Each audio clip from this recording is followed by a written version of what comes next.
closing keynote, Angelique Grado. So Angelique is a VP and Chief Architect at Technip FMC. She was a CISO at Technip FMC previously and MRC Global. And that was a global distributor of pipe, valves, fittings, and related products and services to the energy industry. And number 6 on Industrial Distribution's Big 50 list. She has over 20 years of information security experience, with 12 years of that time focused on information protection in the U.S. Armed Forces. Angelique moved to Houston in the early 2000s to be closer to her husband's family, where she has helped local companies improve their security posture. She was also the volunteer founder of the Houston-based InfraGard Oil and Gas Special Interest Group. They don't call that SIG anymore, do they? No. With the FBI, and has served on the board of the Gulf Coast chapter of the ISSA.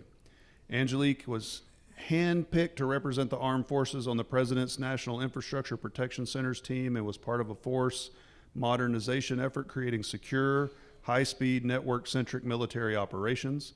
She has both supported White House communications for an international presidential security for POTUS, for SecDef, and visit and broadcast presidential speech from the U.S. Air Force site, as well as was the CIO of the first U.S. Air Force military exercise group in former Eastern Bloc Poland for a joint operations exercise, providing both command center and tactical field communications. Thank you for your service. Really appreciate it. She speaks at numerous presentations and participates on panels concerning InfoSec, professionalization of the security industry career path, which is a big article that just came out about that, and futurizing industrial and business technologies, including IoT and security. Please welcome our closing keynote, Angelique Grado.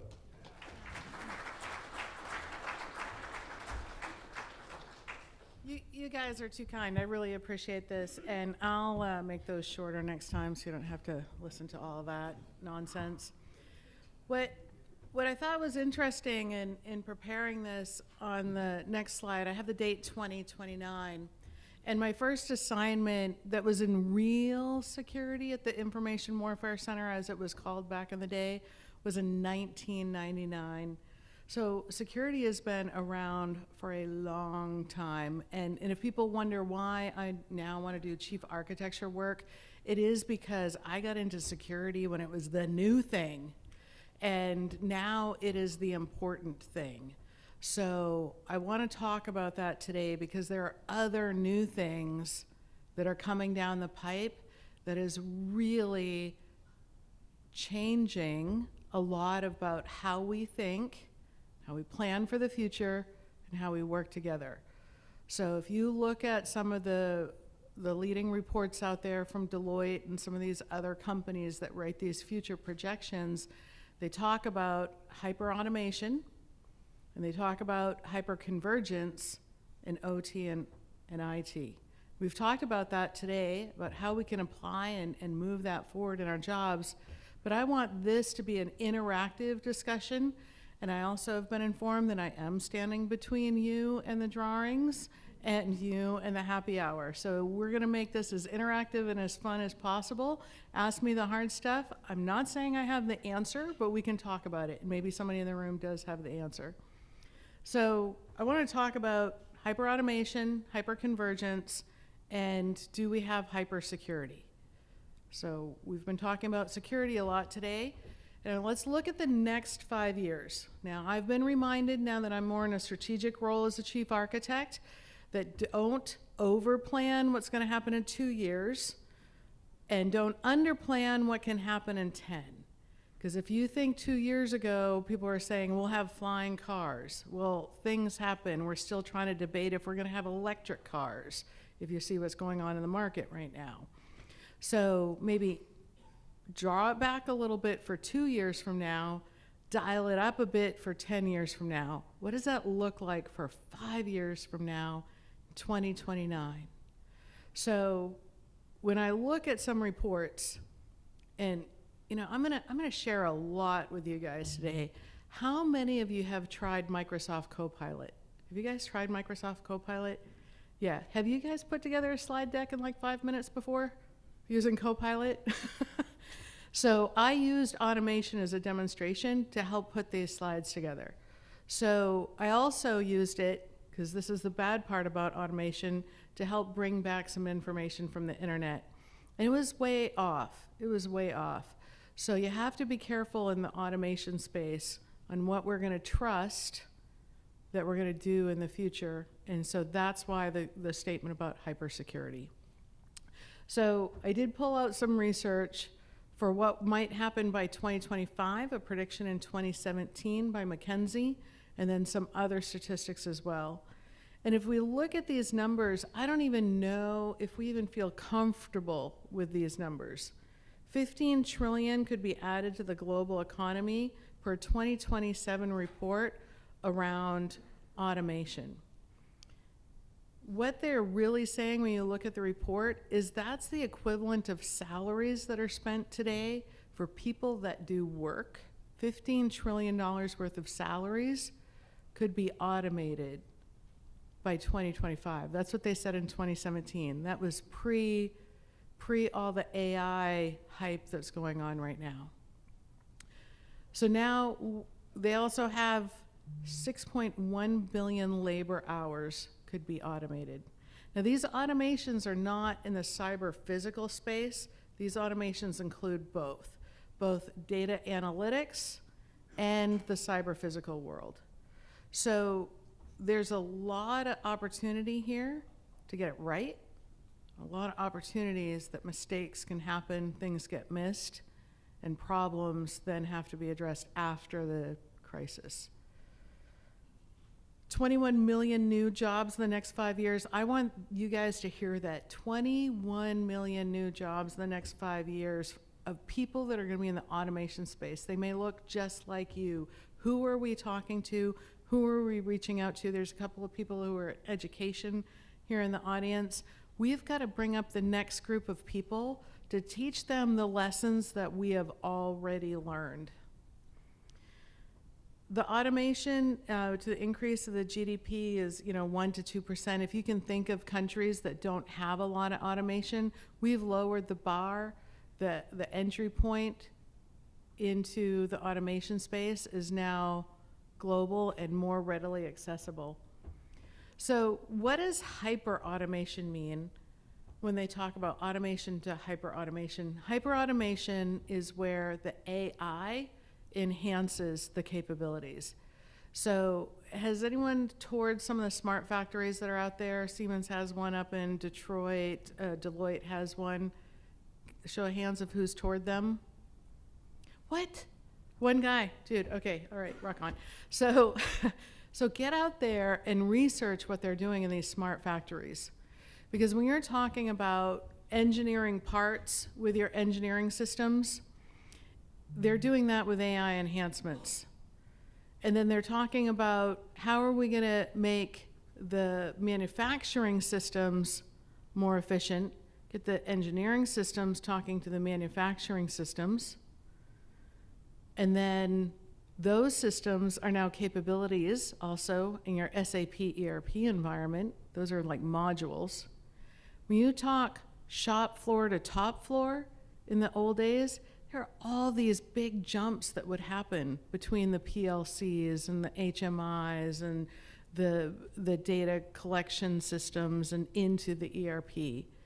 SAP is pulling that together and stating that they can help with that journey from that shop floor to top floor. When we talk hyper-convergence, we're talking within single systems in some cases. How are we going to secure that? How are we going to make sure that what we're engineering and what we're manufacturing and then what we're reporting out to the street through that SAP system that the CFO uses is all aligned, secured, reliable, available, the data is trustworthy? It's going to be a challenge for the people in this room to think about. And we are going to have to get over these hurdles of concerns about IT and OT coming together because it's already there in some cases. When they looked at those areas for automation, that's what the bubbles are across the bottom. They're looking at how we manage processes, what the expertise is in process, what's the interfaces in processes, what are unpredictable physical activities. So think of a plumber going into a house and working on a link under a sink.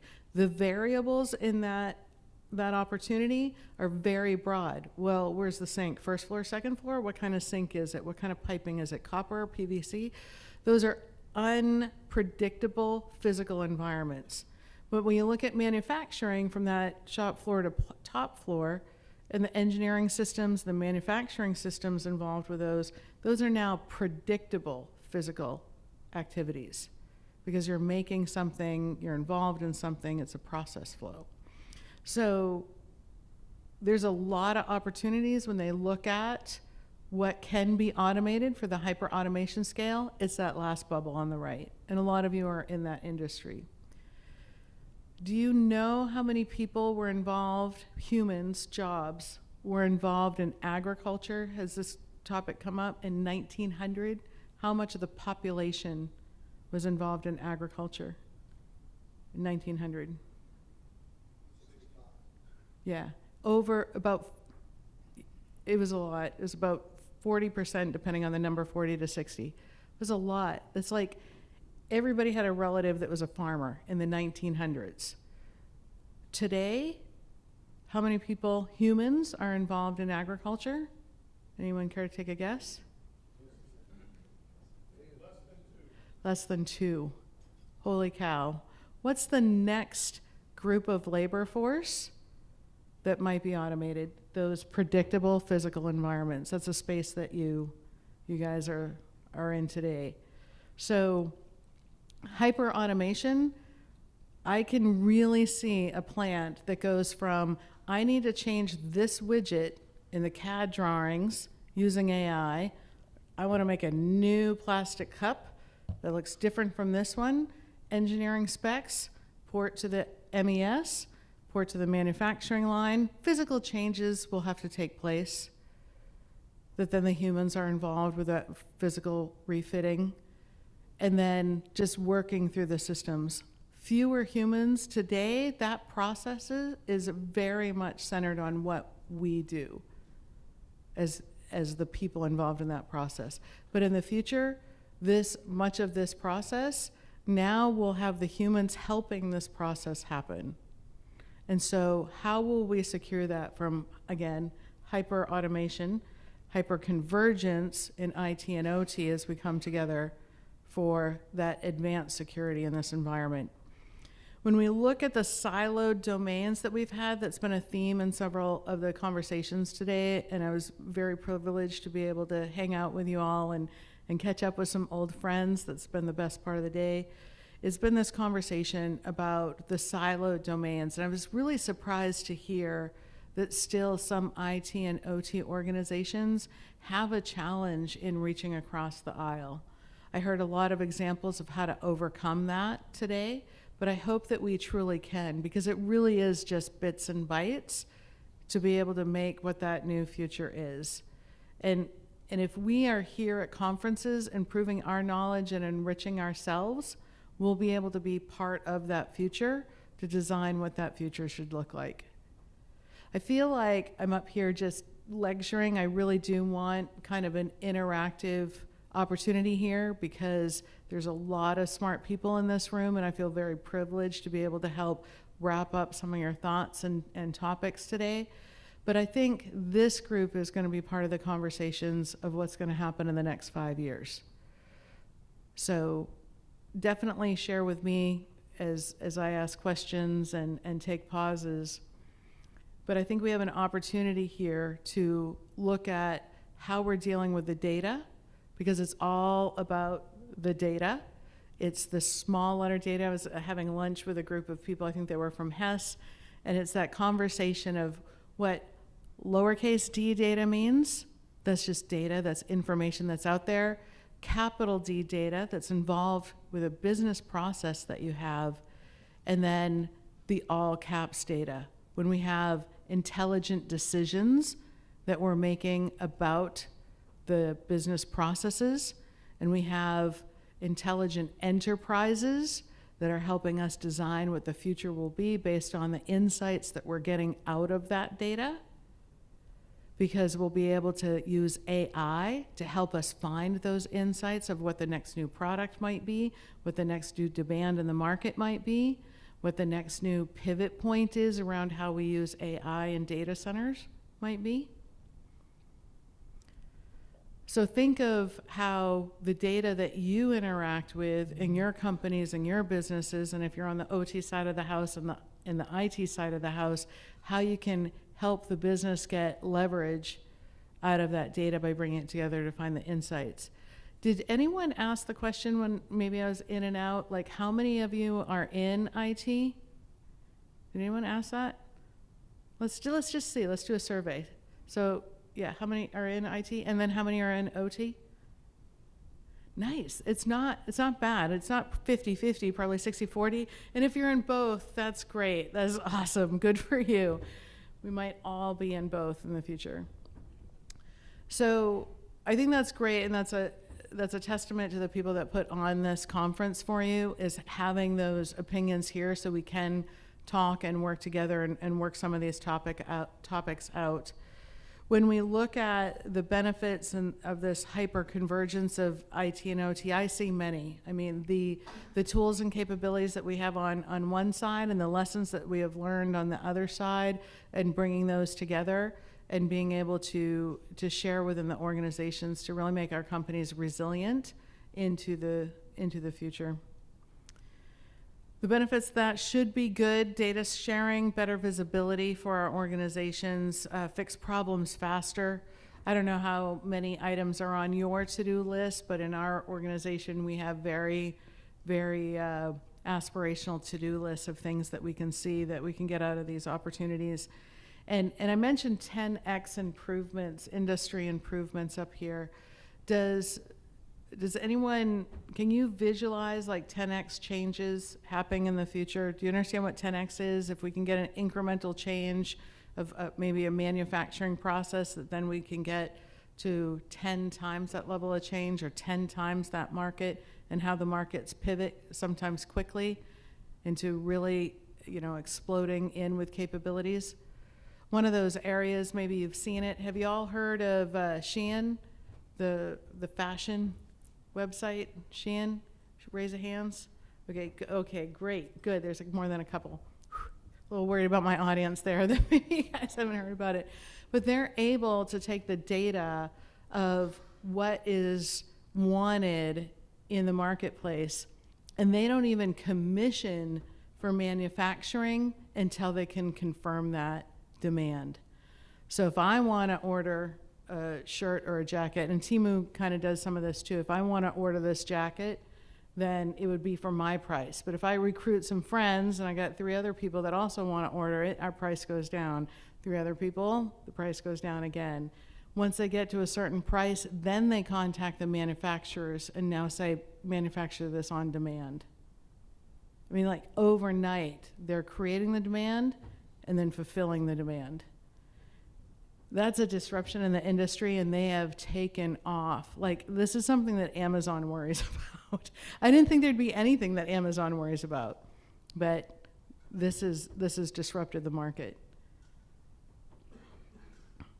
So the future of hyper-automation. So I stepped you through some of the smart factories and what they're doing with the systems and bringing them together and using AI to enhance those processes.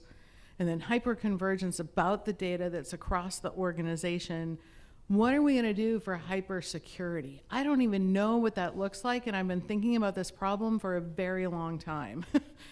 So we have some amazing vendors that are over here that they've talked to. They have a vision of what they think that the future holds, but even some of the vendors introduce problems into our environments. Because we talk about secure by design. I was listening to one of the S4 podcasts, and they were like, it's not secure by design, it's supposed to be secure by default. We still keep lowering the bar. It was always supposed to be secure by default, but we keep lowering the bar back down to say secure by design.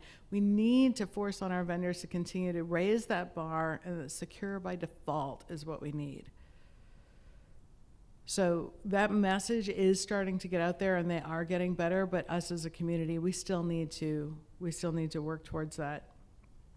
One of the things that I have found interesting over the course of my career is early on in my career, I got to work on a project for the Air Force, and they asked us, consider an environment where you have unlimited bandwidth and unlimited compute. What would you do? Unlimited bandwidth, unlimited compute. This is like over 20 years ago. And we were like, why would we bother with this thought exercise? It's not ever going to be a reality. And here we are, the upper bounds of unlimited continues to surprise us. So the thought exercise for that over 20 years ago was the result of us being able to fly the drones over in Nevada. Fly the drone. We're not flying them in Nevada, but flying the drones halfway around the world from Nevada by having the thought, unlimited compute, unlimited bandwidth.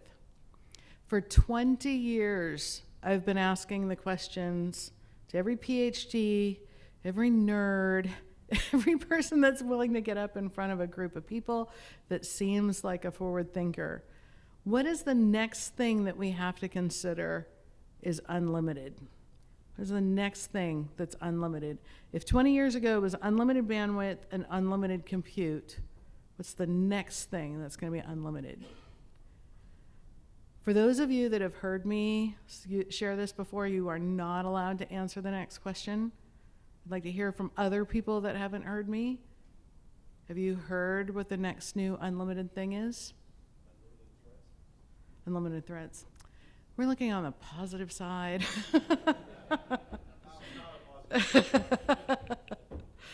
The unlimited threats will always be there, acknowledged. Anyone else? Unlimited power?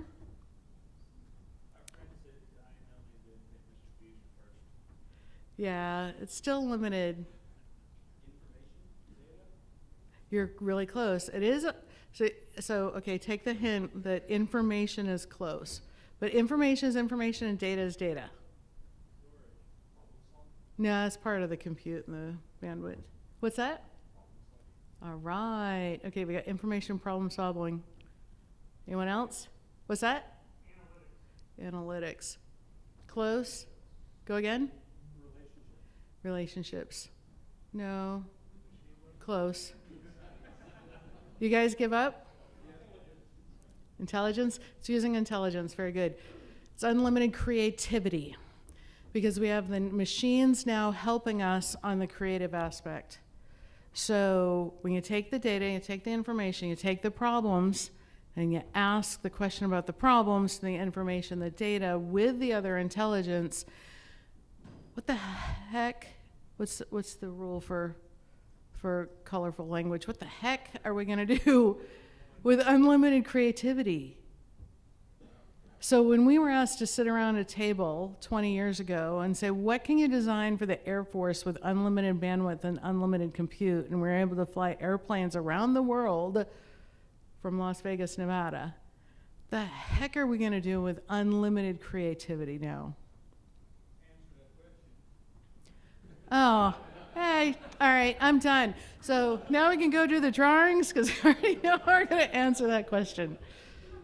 Was that you, Harvey? Yes, sir. Computers are not very good at divergent thinking. Like 3-year-olds and 5-year-olds are really good at divergent thinking, but computers are currently very violent. They are, which is why we come up with the hallucination problem with them, because they're trying to put 1 + 2 should equal 3, but again, that divergent thinking or filling in the squares or the intuition that humans have, we can figure out, what does 1 + 2 really need to equal in today's world. But that doesn't mean that people aren't going to try and then provide us with lots of information that we now have to deal with, lots of conclusions and lots of opportunities. Yes, sir. I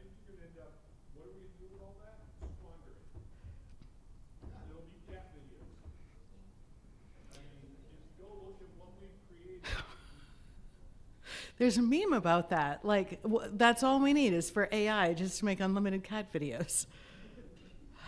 Please, no. If you look at our history, though, you give society unlimited any one of all these things, they will find a way to squander that. They will, but I have hope in humanity that we're gonna find the gems out of that can bring out some of the things that will help us get to the next level. So I believe it was a couple weeks after the Open AI was released, a group of scientists pulled together some of the data sets around drug research and said, take all the conclusions of the results of the drug research and tell us what are new compounded formulations that should be able to help humans with disease. And I think it was like within hours, there were 40,000 new drug compoundeds. I don't recommend anyone sign up for any of those human trials for those. Back to the point over here.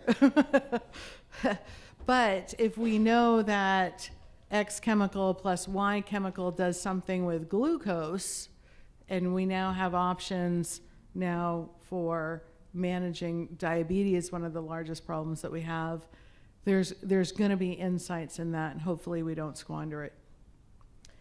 So in this, I want us to think about what could happen, what we could help create, what we could help manage as security professionals here.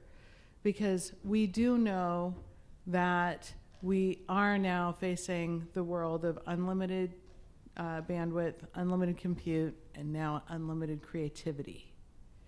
So how are we going to use that unlimited creativity? There's already tools out there in my space that can help me do architecture designs with artificial intelligence with this. Again, we're going to have to check for, is it hallucinating? Is the legacy of the data wrong? But it all comes down to the data and what we manage to compute with that data. Yes, sir. I have a comment/question. Blockchain has been this kind of buzzword for a long time, and there's some interesting blockchain technologies out there. But in IT/OT, I don't know how many people in the room are using GitOps, but in a lot of ways, it's a secure ledger to help drive change and track changes within environments. I'm just curious about, is there going to be like an evolution of the idea of GitOps and blockchain to kind of help push the momentum in one direction around securing those? Back to Art's point, so we don't squander this, there could be opportunities for the evolution of any concept. So literally, if there are in the old days, it was like two people back of a napkin, and now you don't even need two people on the back of the napkin. How many people have heard of how many businesses have started up just by using ChatGPT as their co-founder? Like, have you heard of that? It's like crazy. It's like, okay, think like you're going to start a new business. What's the strongest market area with the existing data? If you have an idea today, that idea might be the next invention. So we're all here. We're all going to write this down. This might be the next invention that's going to solve our problems. But that's the opportunity that we have with the capabilities that we have today. I didn't have this kind of stuff back a couple years ago, 2017, when some of the stats came out. Was there another question over here that I saw? Sir in the hat? Did you have another one? Where we go? No, okay. Over here? Over here? Where Well, I don't know. There's Okay. hands flying everywhere. As long as I don't have anything in them coming at me, like they're going to throw something. So I think I've got 2 points. So one, to go back to the whole manufacturing side of things, where at the start of your discussion was, how are we? Where are all of those manufacturing dollars going to come from to build all of those factories and things of that nature? Is that the process of like deglobalization as we start reshoring some of that back in here, and then that industry gets built up as only technology without all of the human interaction? Does somebody have their ChatGPT open to ask this question? So this is all speculation, Yeah. right, at this point, and when you just asked where are all those dollars going to go, the guy that is behind OpenAI, how much money did he just ask for an investment? Wasn't it like $5 trillion? Yeah, to build And he's the already whole got thing. people chipping in for that. Right. And I'm like, he is off his rails. Nobody's going to do, oh, okay, they are. All right.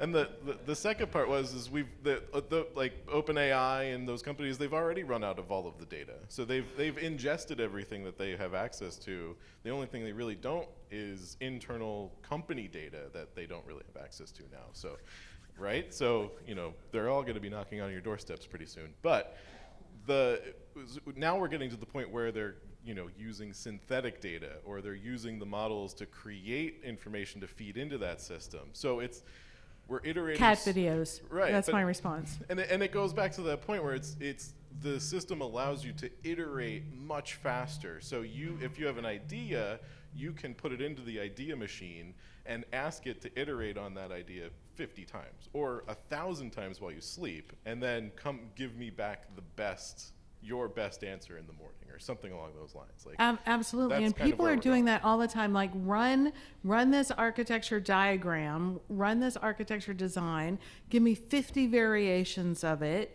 What's the pros and cons of each? What's the best probability to optimize bandwidth and compute?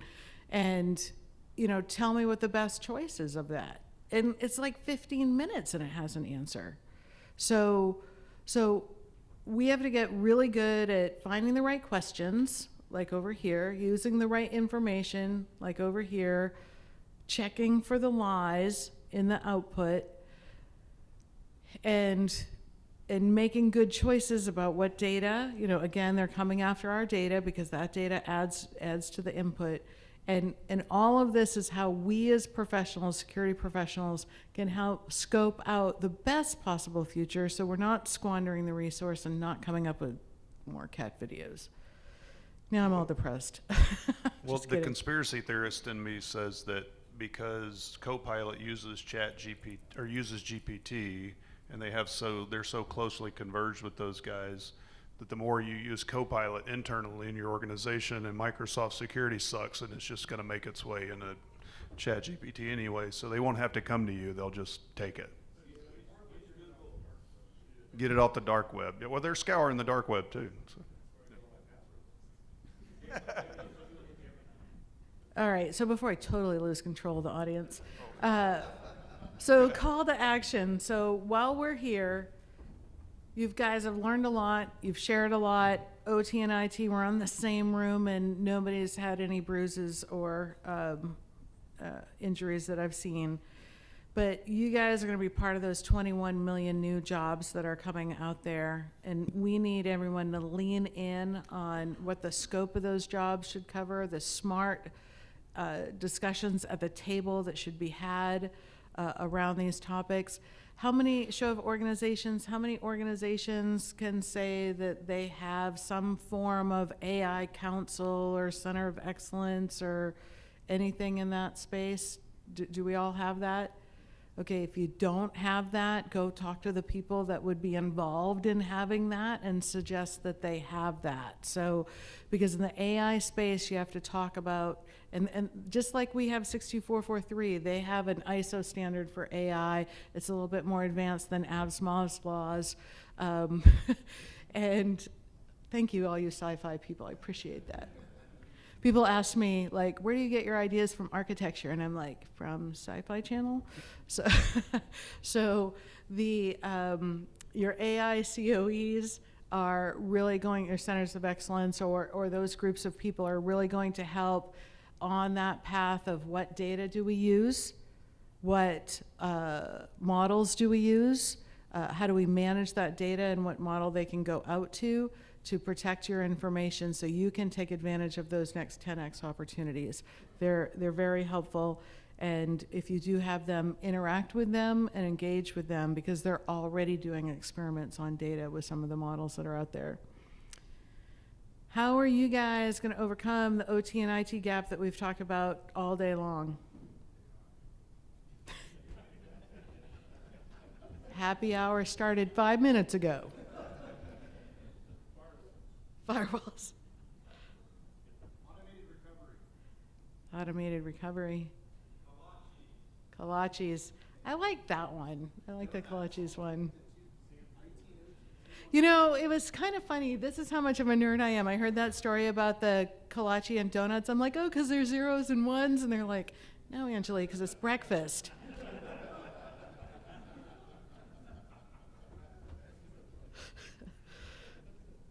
All right. So what can you do to improve common governance?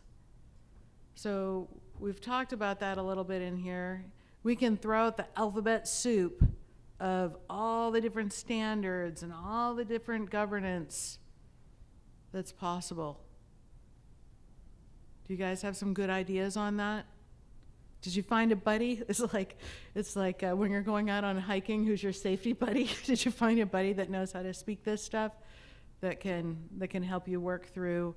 I mean, I feel like I just woke up the other day and they just did NIST over again. I was a CISO, then I went to go do architecture work, and I turned around and they've republished the NIST CSF.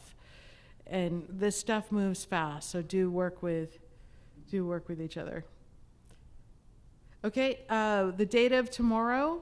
Okay, I guess I've already consumed it, so who cares? But seriously, that is very important because it's got to be the accurate data, the right data, the insights that you want to get out of that data. There's lowercase d data. Just remember this. If you learned anything here, lowercase d data, that's like everything. It might not have any value. And then capital data. What are you going to get the insights out of?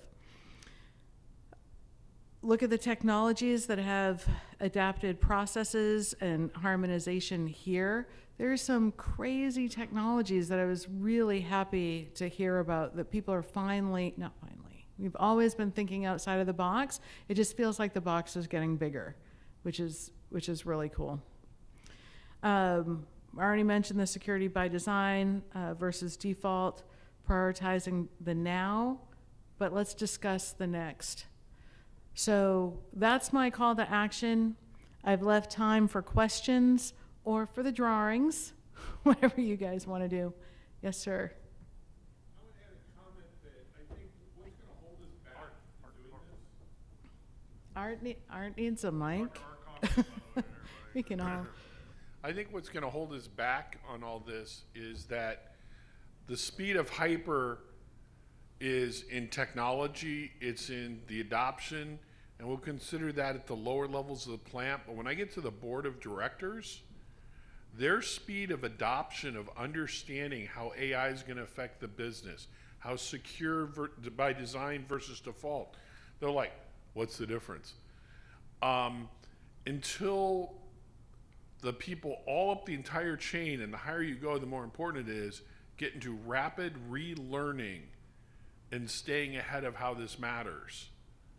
We're going to be held back by them not being ready for what the plant floor and vendors are ready to sell.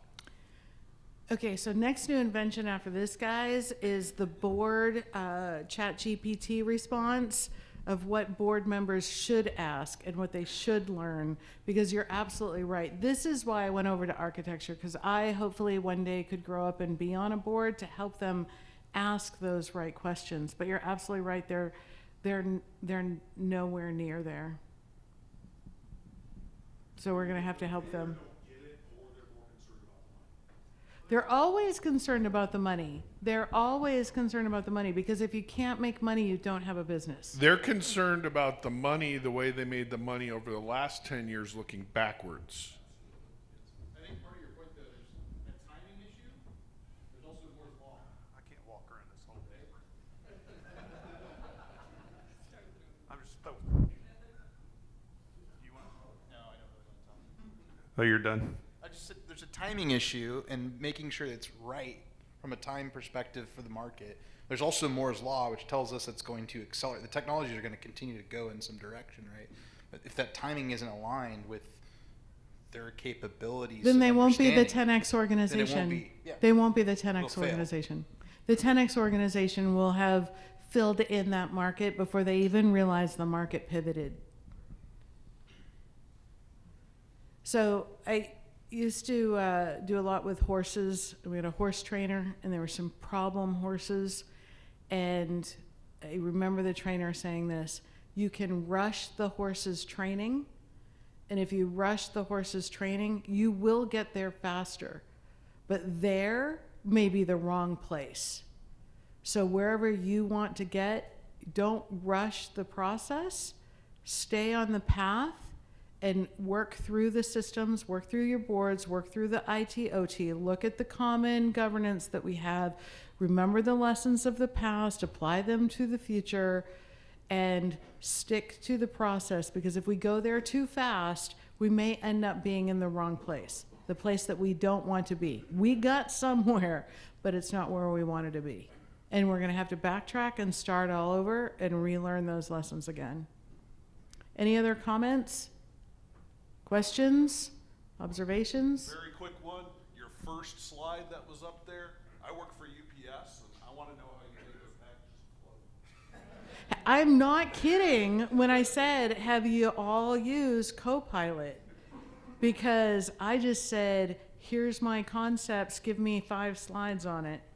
And I wanted to use that as an example of how freaky this stuff is. I sound like an old person now. Get off my lawn. Because they will do it for you. I have no idea where that came from. I have no idea.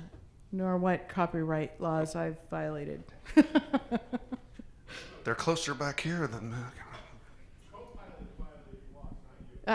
Yeah, it's just the joke. And supposedly they've got all this money set aside to fight my lawsuit. Yes, sir. I'm just wondering your opinion, as IT and OT have already, over the last 10 or so years kind of converged. You've got a lot of OT environments that were previously air-gapped that no longer are. You have remote access. The line's getting more and more blurred. As you integrate things like AI into OT processes, at what point do those two kind of simply become one? Because a lot of these things like AI, decision making within process automation and things, they require some type of connection out.